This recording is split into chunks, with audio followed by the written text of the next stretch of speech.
Hi, this is Dr. Dave. In this technology assignment, we want to go ahead and take the data that was given to you in your project letter, and we want to graph that as a scatter plot in Google Sheets. Each team has a different set of data, so I'm going to demonstrate it to you with the data that you see right here. However, you're going to want to make sure that you use the data that was assigned to your team in your team's project letter. So let me go ahead and go to Google Drive. And to get to this page, you're going to need to log into Google with your Google account. And when you get there, go ahead and click on this little table up here and then select Google Drive. When you do that, you'll be taken to a page like this, not nearly as many things as I have here, but what you should find is a folder that's for your team and this class. All right, if you don't see that folder, you might have to go over to where it says shared with me. Now I've got those folders down here. And so here are all the folders for all of the different teams. And I'm going to use this folder down here to go through and demonstrate the process to you. So let me go ahead and go into that folder, just like you would. Double click. And here is the Math 212 Project 1 Team 0. Yours will probably be called the exact same thing, but Team 1, Team 2, Team 3, something like that. Let's go ahead and double click on that. Every member of your team and I have access to this particular project.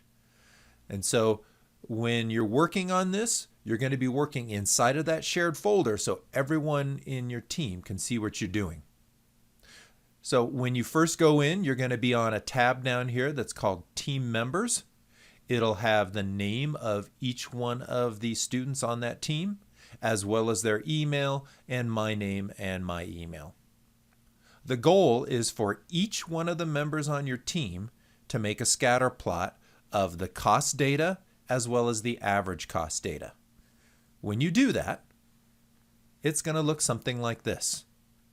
What you'll see is 3 columns of data, and then we want to graph the cost data and the average cost data as a function of the number of toasters. And so you see those 2 graphs sitting right here. What you're going to notice when you're done with this is although the cost to produce toasters goes up as you produce more toasters, not a big surprise, the average cost to produce each individual toaster drops as you produce more. So you'll see that it drops from a level of about $10 per toaster down to closer to $9 per toaster.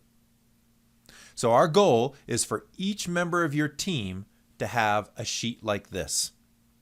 It can be a little bit different, but we certainly want to make sure that they have titles on them, that the axes are labeled, and that you have both of these and we can tell them apart. So in order to do this, go down here to where you see plus and add a sheet for yourself. You're going to want to give this sheet a name, and so to do that, double click where you see sheet 3. And since this is technology assignment 1, I'm going to call it T1 underscore and then put your last name here. That way when I come in, I can identify who's done what, and each of you can identify exactly who's done what.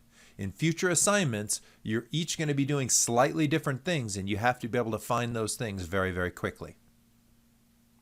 All right, so the first thing we need to do is to put in our columns of data. And remember, the first column is units, and that's in toasters. So the units that we are producing are toasters. Next to that, I'm going to put cost, and that's in dollars. And the third column we'll have to calculate, that's the average cost, and that will come out in dollars per toaster. Now when I click outside of this, notice that it kind of runs it on here. If I want that text to wrap, I'm going to click on the sale. I'm going to click on the cell, hit Format, go down to Text Wrapping, and tell it to wrap that. That makes it a little bit easier to deal with. It's aligned a little funny, but if I select this column and drag over, and then come over to here and say center that, it'll look a little bit better. All right, so now I have to take the numbers that were given to me in my project letter and put them in here.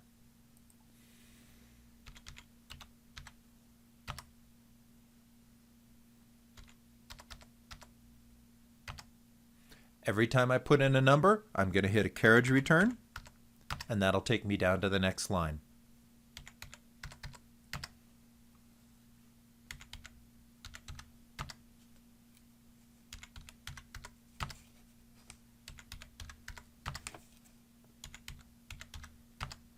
Now, once I get that entire column in, I'm going to go through and check to make sure I've gotten all of my numbers correct.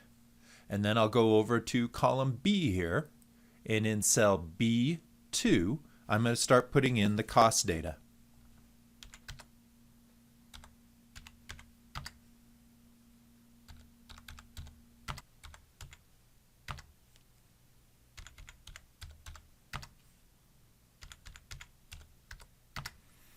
All right, there's all of my data.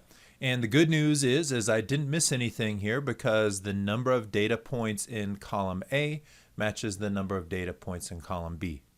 So all of my cost data is in. Now I need to calculate the average cost for each one of these production levels. And remember, average cost is the cost divided by the units. So to do a calculation, I'm going to type an equal sign that tells Sheets to go ahead and calculate. I'm going to click on B2. I'm going to click on the slash on the keyboard and then A2. So that's telling me to take what's in cell B2 and divide it by A2. And when I do that, I get 9.135319149. Now, obviously, this is in dollars per toaster. We don't need all those decimal places. So I'm going to click on that cell. I'm going to go up to this button right here, and I'm going to go ahead and decrease the number of decimal places. 2 decimal places, maybe 3 is perfectly fine for this. Now, in theory, I need to do that for every single one of these cells, but here's a little trick. We can fill all of those cells with that formula just by clicking on this cell and going to this little box right here. It's called the fill box. Some people will call it the fill bar. I'm going to hold my mouse down on that box and drag it. And you can see that when I go all the way to the bottom and then release that, it does that calculation for each and every one of those cells. So for instance, if I click right there, it says, that's B4 divided by A4. And even if I click in the formula up here, it'll even show you where those are located. So very quickly, I can do calculations like this. All right, now my next step is to go ahead and select these 2 columns and go ahead and graph them. So I'm going to click on A1 and I'm going to drag the mouse while holding the mouse button down to cell B18, and then I'm going to let go. Having it shaded there means I've selected those 2 columns. Now go up to Insert, Chart, and now it's going to start a little chart wizard. And typically you might find what you're trying to do here. It looks like this is what I want. However, if you don't see what you want, you can go to Chart Types and then scroll down. Scatter plot. That's what I want. So say Insert, and there is the scatter plot of the data. If I go up to the top here and hold my mouse down, I can drag it over a little bit. Now when you look at this, this is a pretty nice chart, but it's missing a lot of things. It doesn't have the best title. It doesn't have labels on it, anything like that. So what I'm going to do is I'm going to go up, click on the graph, grab that little triangle there, and go to Advanced Edit. What this lets me do is change a lot of the things you see right here.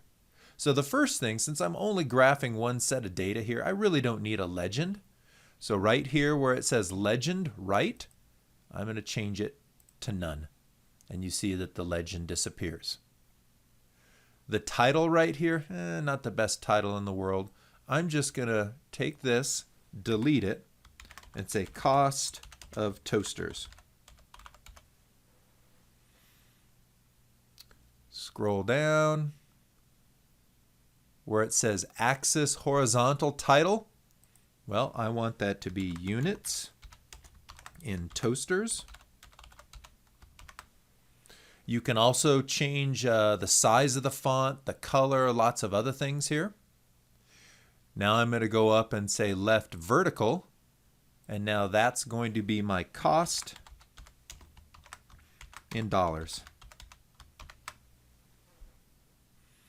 You're also allowed to go ahead and change the maximum and minimum values here. So this is running from 9,500 to 11,500. If I wanted to start it with 0, I could stick a 0 in here.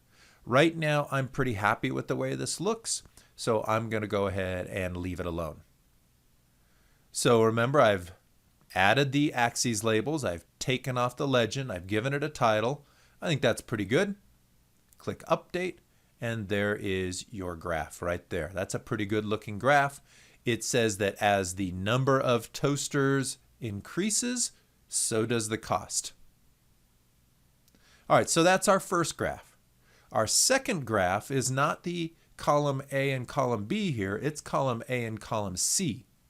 So to select those two columns, I have to be careful. I'm going to work like I did before, so I'm going to click in A1. I'm going to drag the mouse down, and then I'm going to let go of the mouse. So that selects one column. Now I'm going to hold the Control key down on my keyboard. I'm going to go to C1, and I'm going to drag that column. When I let go of it, you'll see that those two columns are now selected. So now I can say Insert, Chart, and go through the process that I went through. The difference here now is under Chart Types. I'm going to go ahead and select Scatter Plot, as I did before. But now, instead of saying Insert right away, I'm going to go over here to Customization, and that takes us back into that advanced edit like we were doing before. And now I can add a different title to this. I can get rid of the legend. I can add axes labels just as I did before. Now, I'm going to assume you've done that, and then you can grab hold of this thing and move it down here. If you want, you can also go ahead and make these graphs smaller so they fit a little bit better on the page. But, that's kind of up to you a little bit. But eventually, by the time you're done with this, you should have something like what I had right here. You can change some of the titles here to make them a little bit more accurate. You can change these axes labels a little bit, but you need to have them. You can even go ahead and change the colors on here and play around with a little bit. But at a minimum, I need to see titles, labels on the axes, and no legend. All right. Anything else I think you can experiment with as long as it's not completely ugly. Now, when you're done with this, you have to do nothing. Since I have access to this folder, once the deadline has come, I'll come into this and look at this and give you a grade, and then I'll send back the feedback to exactly what you received on this particular assignment.